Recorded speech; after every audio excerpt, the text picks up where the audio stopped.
n'arrive qu'à l'homme ce que Dieu permet. Donc, aucune puissance maléfique ou satanique ne peut agir si l'Éternel ne l'autorise. Cela sous-entend que la prison, la punition, la correction, l'adversité, la contradiction, la persécution, la douleur et le deuil parfois est un signe d'amour selon Dieu. C'est comme l'or qu'on met dans le feu et brille à la sortie. Alors, accepte le brisement et laisse Dieu accomplir son œuvre dans ta vie. Tu ne verras pas seulement le bout du tunnel, mais tu sortiras vainqueur du tunnel de la transformation, comme ce paralytique des yeux, bien-aimé.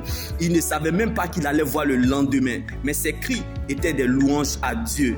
Pauvre, aveugle, mendiant qu'il était, mais il a épousé la vision de Dieu pour sa vie en adorant Jésus de tout son cœur et de toute son âme, malgré que les vents étaient contraires à ses yeux. Donc ce n'est pas parce que tu ne vois rien que tu n'as rien. Quand tu donnes le temps au Saint-Esprit, il ne souffre jamais, car le Saint-Esprit est capable de prendre les profondeurs du ciel et de les emmener un homme ordinaire comme Bartimée. Dieu ne t'a pas emmené si loin pour t'abandonner, donc tes doutes ne feront pas douter Dieu.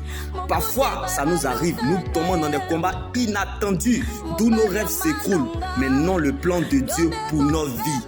Alors, bien-aimé, ne regarde pas à ce qui s'arrête, ni à ce que tu as perdu, ni à ce qui est parti. Comme le diable a volé les yeux de Bartimée, mais il a oublié de prendre sa bouche. Le diable oublie toujours quelque chose.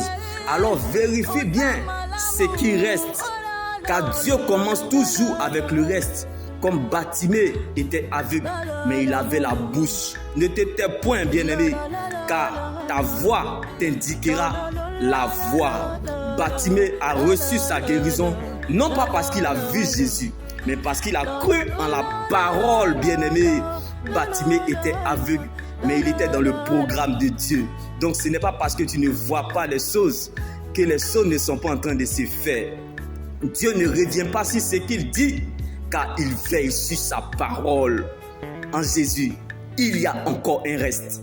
Shalom.